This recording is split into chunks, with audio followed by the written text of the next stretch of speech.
이번 한 주도 주님의 사랑과 은혜로 충만하시길 축복합니다.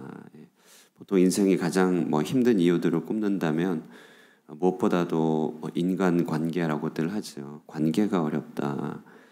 그렇게 힘든 관계 중에서 가장 힘든 관계에 대해서 오늘 시인은 얘기하고 있습니다.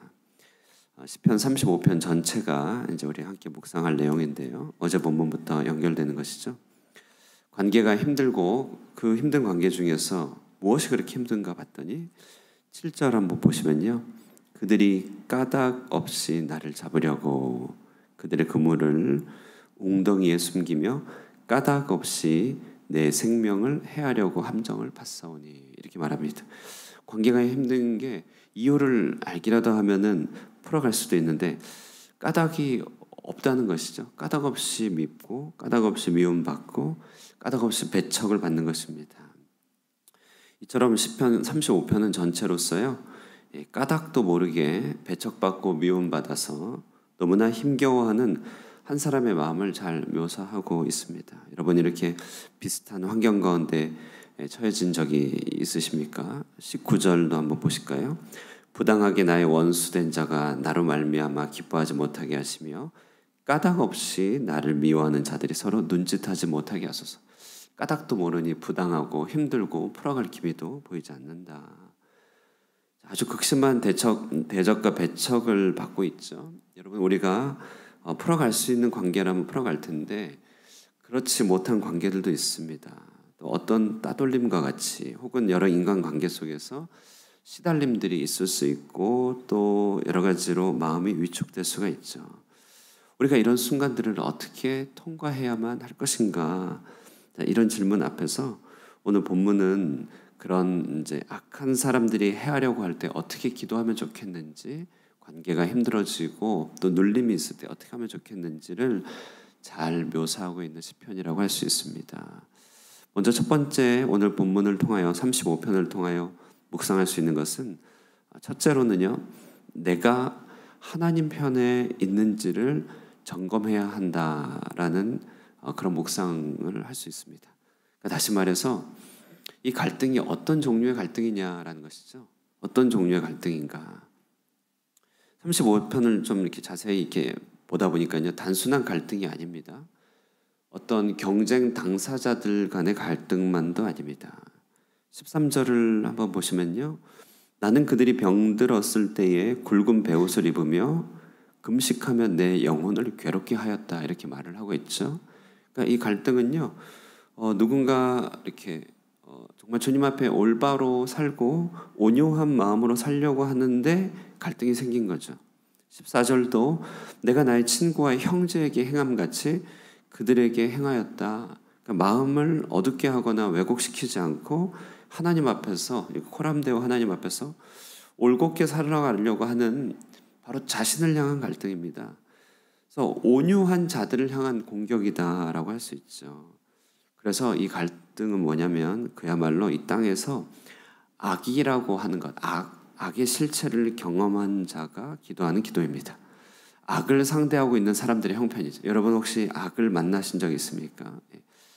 우리 사람들 가운데 덜어는 여러 관계들 속에서 혹은 개인의 특성 때문에 이 악함이 굉장히 많이 드러날 때가 있습니다. 오늘날은 무슨 전문 용어로 무슨 사이코패스니 무슨 패스니 이렇게 하면서 심리학 용어로 하는데 가끔 사람들의 관계 속에서는 사람들이 악하다, 그러니까 이게 악이다 이렇게 느낄 때가 있습니다.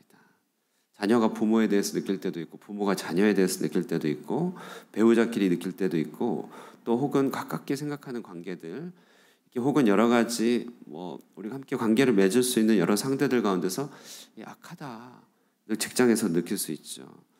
이 악의 특징을 보니까 15절에 의인의 넘어짐을 기뻐하죠.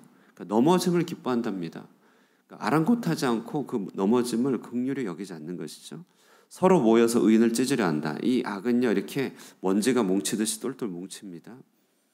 16절 망령되이 조롱하는 자같이 이를 갑니다. 그리고 20절 거짓말하고 모략하죠. 정말 거짓말이 기상천외합니다. 그래서 악도 지혜가 있다. 선도 지혜가 있지만 악의 지혜가 있어서요. 기가 막히죠. 이렇게 말을 바꾸고 정말 이렇게 설명하기 힘든 어려운 가운데 우리를 빠뜨립니다. 21절 보시면요. 아하 목격하였다. 뭘 하지 않았는데 상대가 나를 보고 목격했대요. 그래 날 굉장히 이상하게 만드는 것이죠. 침소봉대하고 눈으로 봤다 그러고 정말 악한 자들은요 뒤에서 숨어서 살피며 목격했다 이렇게 합니다. 잘못한 것처럼 이를 부풀리고 퍼뜨립니다.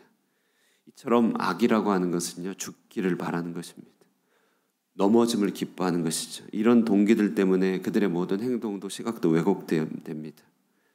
시인은요 그런 악에 대해서 자신의 선함을 버리지 않았다, 온유를 버리지 않았다 이렇게 말함으로써 자신이 어떻게 하나님 편에 있는지를 잘 살피고 있습니다. 왜 시인은 이렇게 온유 가운데 머물러 있는가? 27절 하반절 보시면요 맨 끝에 보면 그 종의 평안함을 기뻐하시는 여호와 이렇게 돼 있잖아요. 자기 스스로는 하나님의 종이다라고 하는 주의 종된 정체감이 분명했기 때문에 그렇습니다. 자, 그래서 내가 처한 갈등이 어떤 종류의 갈등인가 이것을 살펴야 된다는 것이죠. 내가 정말 하나님 편에 서 있으려고 해서 생기는 갈등인가? 자, 그렇다면은 정말 하나님 편에 서 있기 때문에 생겨나는 갈등이라면 그렇다면요 이제 두 번째 생각할 것은 하나님에 대한 신앙 고백의 뼈대를 분명하게 해야 됩니다. 튼튼하게요. 오늘 본문 이제 35편 전체 보면요 얼마나 감정적으로 격한 장면이 많이 나오는지 모릅니다. 1절부터요 싸우소서, 2절 도우소서, 4절 그들로 낭패를 당하게 하소서, 5절 여호와의 천사들이 그들을 몰아나게 하소서, 19절 눈짓하지 못하게 하소서, 23절 나의 송사를 다스리소서 하여 주소서 주소서. 속사포처럼 쏟아대고 있는 탄식의 기도들이죠. 정말 그렇습니다. 자칫 잘못하면 마음이 무너지고 가라앉을 수 있는 그런 형편 아니겠습니까? 그래서 화가 나고 열받고 정말 마음이 악해질 수 있는 그런 상황입니다.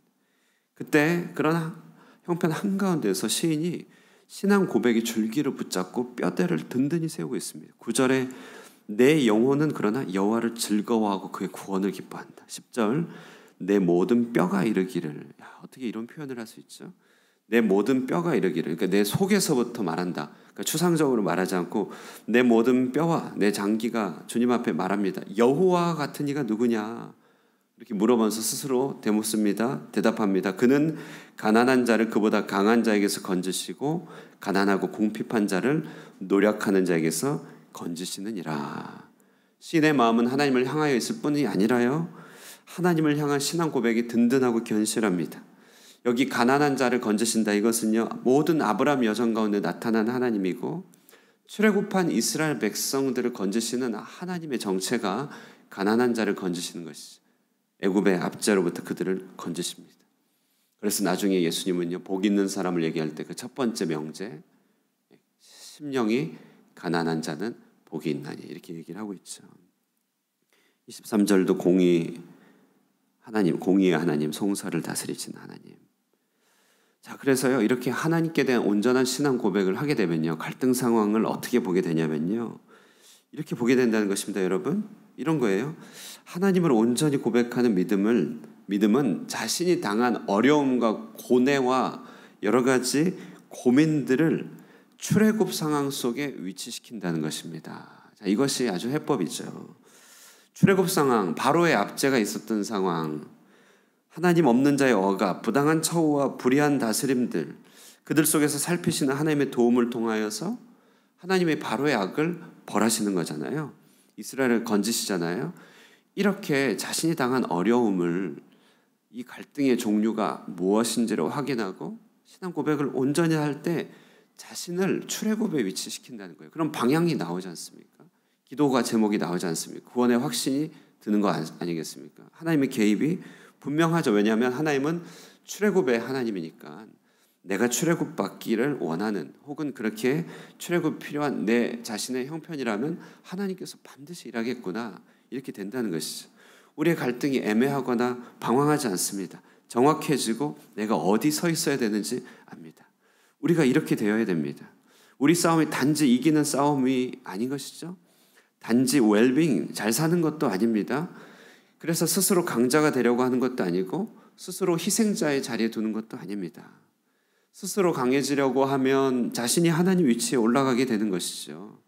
스스로 너무 희생자의 자리에 두게 되면 하나님 일하실 여지도 없어집니다. 관계의 어려움, 현실의 모든 고통과 어려움을 이처럼 이스라엘의 구출이라고 하는 맥락에 두면 안 되겠습니까? 출애굽 여정 위에 내 자신을 올려놓을 수 있는 신앙적 안목이 내 신앙의 어떤 실력이 아닐까요? 나의 연약함, 스스로 내 자신의 연약함조차도 그것을 통하여 하나님의 일을 대적하는 그런 악한 원수의 일이다. 그래서 하나님이 우리를 구원해달라 이렇게 얘기할 수 없을까요? 이렇게 온전한 신앙 고백이 뼈대와 줄기를 붙잡는다고 하는 것, 그것은 곧 구원자 하나님을 곧 만나 뵙게 될 것을 말하는 것입니다. 자, 그럼 끝으로 이제 어떻게 하면 됩니까? 이런 맥락에 서 있다면 구원의 반석 위에 서 있잖아요. 그럼 어떻게 하면 됩니까? 기도하면 됩니다. 정말 기도하면 되죠.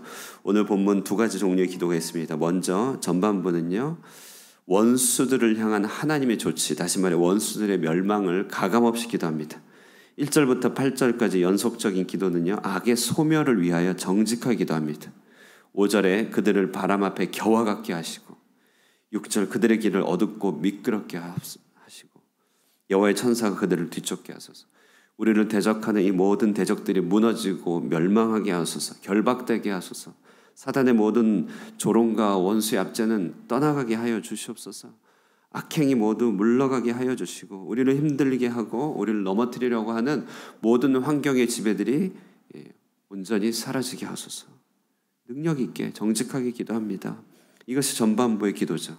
이렇게 기도할 수 있는 이유는요, 구원의 반석 위에 섰기 때문에 그렇습니다.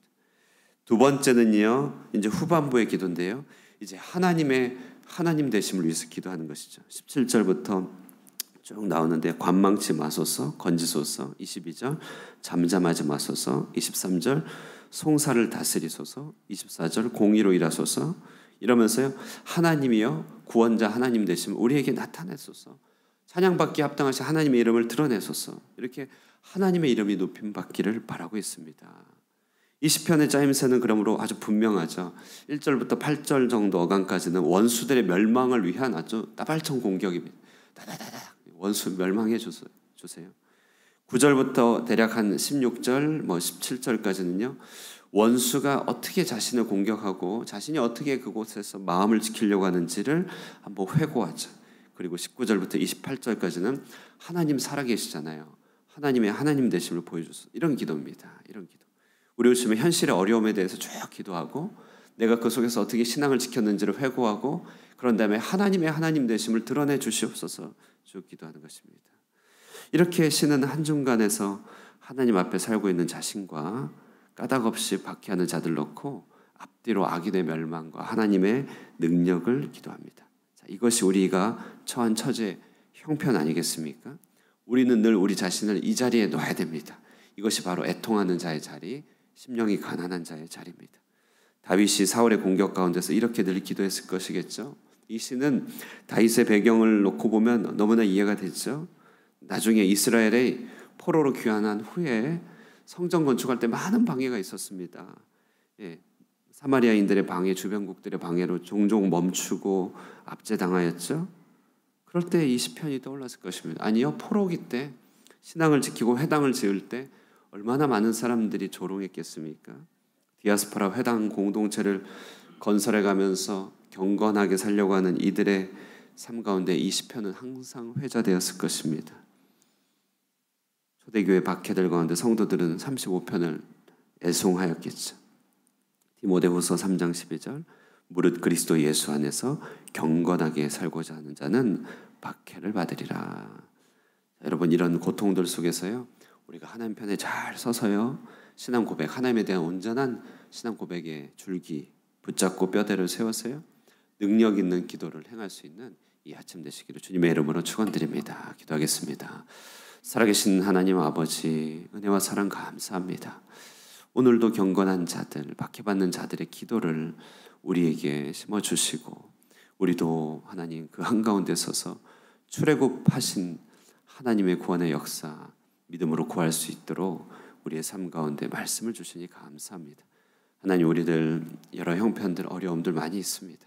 관계의 어려움들, 환경의 어려움들 많이 있는데, 하나님, 이 모든 어려움들을 극복하게 해달라는 우리의 기도가 단지 우리의 삶의 평안과 안정이 아닌 이처럼 하나님의 일하심을 바라보고 이 땅 가운데 준동하는 악의 세력들이 멀어지는 것들을 바라보기를 원하는 구원의 기도, 출애굽의 기도가 되게 하여 주시옵소서. 이 아침에 이처럼 구원하시는 하나님의 손길이 우리 가운데 나타나게 하여 주시기를 간절히 바라옵고 예수님의 이름으로 기도드리옵나이다. 아멘. 말씀을 생각하시면서 기도하시고요. 우리 연말입니다. 우리 개인의 삶과 교회 가운데 은혜 가운데 연말을 잘 마무리할 수 있게 해달라고 함께 기도하시고 돌아가도록 하겠습니다.